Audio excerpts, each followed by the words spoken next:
What a night! What a night Thursday was. That was unbelievable. I'll never ever forget that for the rest of my life. I know I sound like I'm struggling. I am struggling a little bit. As I say, not because of Thursday. It might be. Had the old funny stick in my mouth earlier and tested positive. So that's wonderful, isn't it? But anyway, so because of that, I can't really be arsed editing the videos. There's nothing popping up on the screen. So I'm going to have to tell you, subscribe if you're new to the channel. We've had quite a few subscribers recently, so massive thank you. Hello, welcome to the channel. Anyway, tonight's a little bit of a reflection on Thursday. I know I'm doing it back to front because we've already done the Spurs preview. So be it. And then a little look ahead to tomorrow, because I think tomorrow is more important than Thursday. And I know not everybody will agree. I completely understand, by the way. I completely get it. But I think Thursday is the more memorable game. Even if we win tomorrow, it doesn't matter what the score is, we will remember Thursday far, far more and far, far longer than the game against Tottenham. But in terms of sort of the long-term progress of West Ham United, tomorrow's game is absolutely massive. I still think getting European football 2 years on the bounce, through the league positions as well, through merit, outweighs qualifying for the quarter-final of the Europa League. I think, in my opinion, I think we'd have to qualify for the final, possibly even go on to win it, in order for it to triumph, finishing in the top 6 2 seasons on the bounce. Finishing in the top 6 2 seasons on the bounce for West Ham is huge. It's unheard of. We've not done it before in the Premier League. And it means European football 2 years on the bounce, but it's also a 76 game achievement. To do it 2 years, that's not a fluke. I think you could argue that some teams have done it 1 year and obviously faded, like Burnley, where it's a bit harsh to call it a fluke, but it is. It's a one-off, isn't it? It's about like Leicester winning the Premier League. It's a one-off. They took advantage of the situation. Everything just clicked for them for one season. They made it count, and, fair play to them and all that. I'm not trying to talk down them winning the Premier League title, but it was a one-off. But to do it 2 seasons on the bounce, that's not a fluke. That is progress. That is something that's been put in place, that's working at the club. And that's why tomorrow's game is absolutely massive. I don't think we necessarily need to win, although it would greatly help in our ambition for the top 6 again. But I think it's a must not lose. If we can get out a point tomorrow against Spurs, it'd be a fantastic achievement to go into the international break in the top 6 in the Premier League. 8 games to go. And while 6th place would still be in Spurs' hand, because they've got a game in hand, which is against Arsenal, so it's not an easy one, we're still in there with a massive shout of getting European football again. Obviously, we can go on and win the Europa League and get Champions League football and stuff, but I'm trying to focus back on the Premier League football and Premier League football only. I'm parking the Europa League for about a day. I'll pick it up again tomorrow night. If we lose tomorrow, then I'll be like, that's alright, we're in the quarter-final against Lyon, and bring them on. But for now, I'm back to focusing on the Premier League. And I can't believe that here we are sitting with the quarterfinals of the Europa League, 9 games to go in the Premier League for West Ham. We've got 2 European dreams, not just alive, but they're alive and kicking. I still fancy us to go and win the Europa League. I said it on Thursday. I know I had a few drinks. I said we've got to be one of the favourites for this. I stand by it. I don't fear anyone whatsoever. Bring them on. I've got a little bit, like I said, I've got a little bit of a concern that we're playing at home in both ties. We're playing at home in the first leg and away in the second leg. But it doesn't necessarily, well, I think it does decrease your chances of going through. I think it gives the team that's home in the second leg a huge advantage. We can't say that the London Stadium's incredible and the build up to the game on Thursday, say the fans are going to be incredible, the fans are going to make the atmosphere special, and then say the atmosphere was electric, which it was, but we can't say all that, and then when the other team's playing at home in the second leg go, that doesn't matter. It does matter. We've experienced it on Thursday night. Had that been the other way around, we were playing in Sevilla for the second leg, it might have turned out differently. Who knows? It's all hypothetical. But apart from that, in terms of opposition, Lyon, Barca or Frankfurt, bring them on. I'm ready for it. Slight disadvantage, like I said, playing away. But we can still have special nights, can't we? We win against Lyon, the place will still be rocking again. The slight difference is, and this is where Thursday came in, you were celebrating 2 things, weren't you? You were celebrating winning the game, but you're also celebrating winning the tie.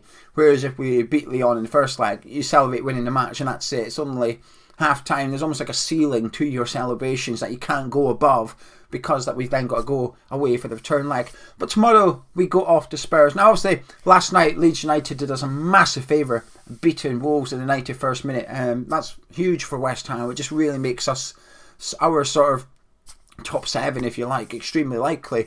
7th at the minute, obviously gets no European football, but today, unfortunately, we're going to have to support Chelsea. We're going to have to support Liverpool, Man City in the FA Cup. And listen, I don't care. I'm selfish. I care about the best interests of West Ham. I will be supporting Chelsea against Borough tonight. And I will be supporting Liverpool, Man City. That's not why I'm wearing Man City colours. It's just a comfy t-shirt. I don't feel great today, so I thought I'll just stick that on kind of thing. As long as we're not playing Man City, I'm okay to wear it. I had a red polo shirt on Thursday. I was going to wear that, and I thought, Sevilla's a bit red, isn't it? I'm not wearing this t-shirt. It's going to look like I'm a Sevilla fan. Anyway, so I'm supporting them in the FA Cup this weekend. I want them through. I want them in the semi-finals. I want them, two of those teams, to play each other in the final, so that when we go into the final game of the season against Brighton, we know 7th is European football. It might only be the Europa Conference League. But I'm never ever going to look down my nose at that competition. I know it's not as prestigious as the Europa League, but there's a lot of people out there like Gonzo, and this isn't me trying to say I told you so. I'm not trying to take the high ground, because I've always sort of been a Europa League fanboy. It's not necessarily Europa League, it's a European football fanboy. I wanted at West Ham. I don't care what competition it is, and I'm a bit like that next season. Would those celebrations been any less on Thursday if we had beat, I don't know, Red Bull Salzburg in the Europa Conference League? Would we have celebrated? I don't think we would have. I think we would have still celebrated just as much. It would have still been a magnificent achievement. Pardon me. I'm not editing that cough out. I don't have to. Test yourself though. I don't think it's contagious through the screen. Probably should be wearing a mask for this one. But test yourself. Especially if someone on Thursday, though. One of you lot gave it to me. Someone there on Thursday gave it to me. But just to confirm, it's not as bad as the first time I had it.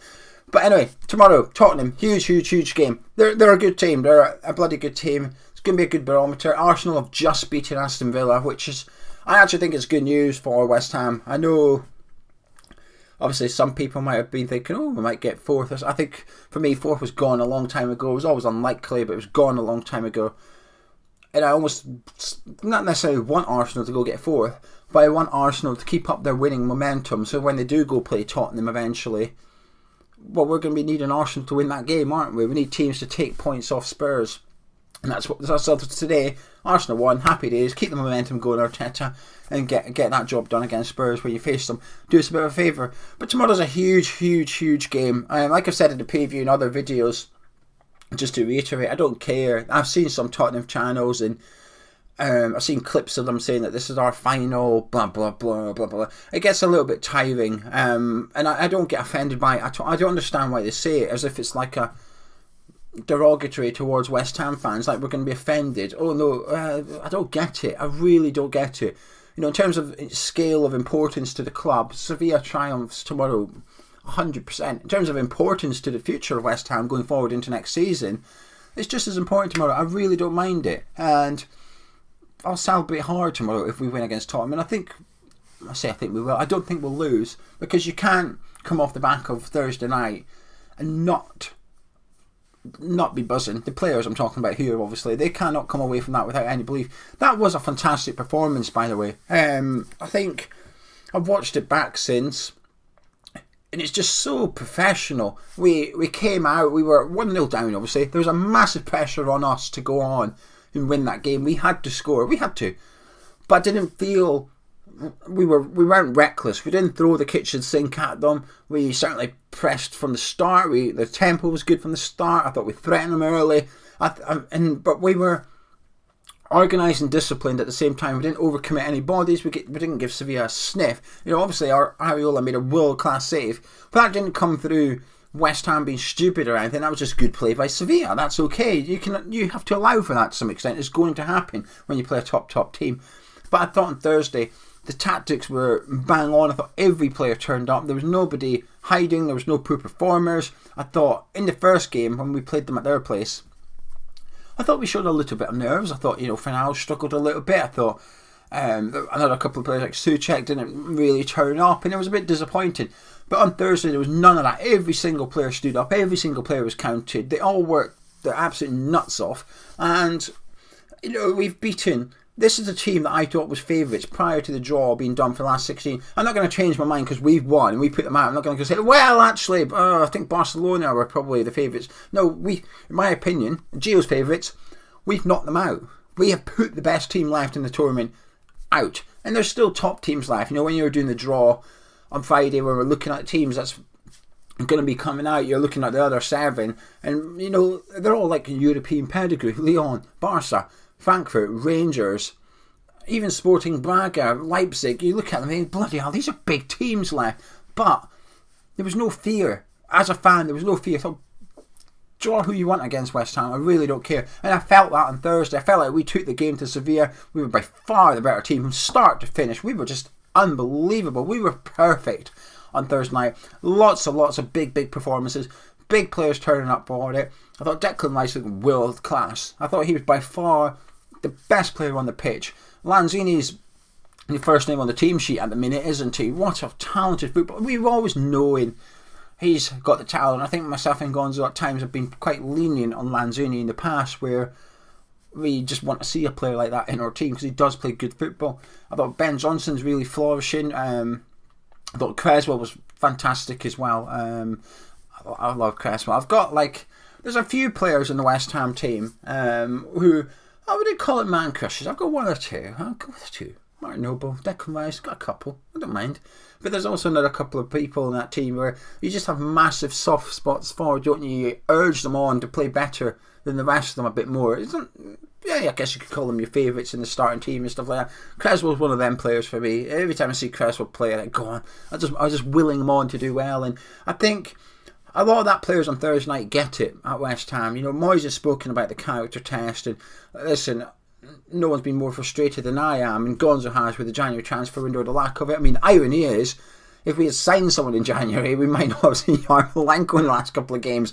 So in a really strange boomerang way, it's probably turned out to be a good thing that we didn't sign anyone in January, because Yarmolenko had to come on against Aston Villa due to Antonio's injury. We were forced into that substitution. Would he have got on Thursday if we signed anyone? Would he have got on Thursday if Antonio didn't go off injured against Aston Villa? I'm not too sure. So football's a funny business. Football, I've always said, football's a very, very fickle business. But again, while it comes across as like a bit of a slanderous term, I don't necessarily understand the problem with it. Of course, it's short term in football. Everything's short term in football.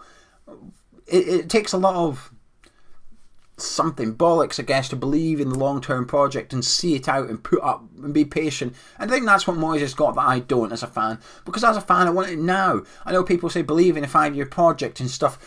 It's not necessarily that I don't believe in that per se.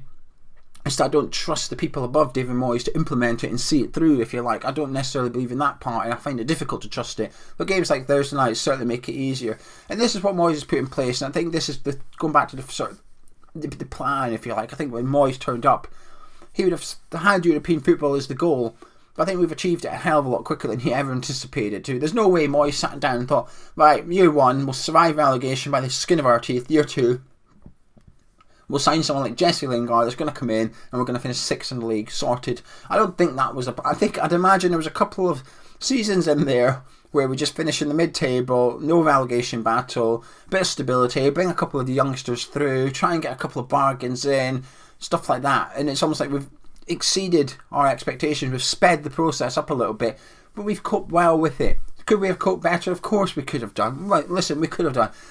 This doesn't, in a weird way, I still think it was a mistake not to sign someone in January.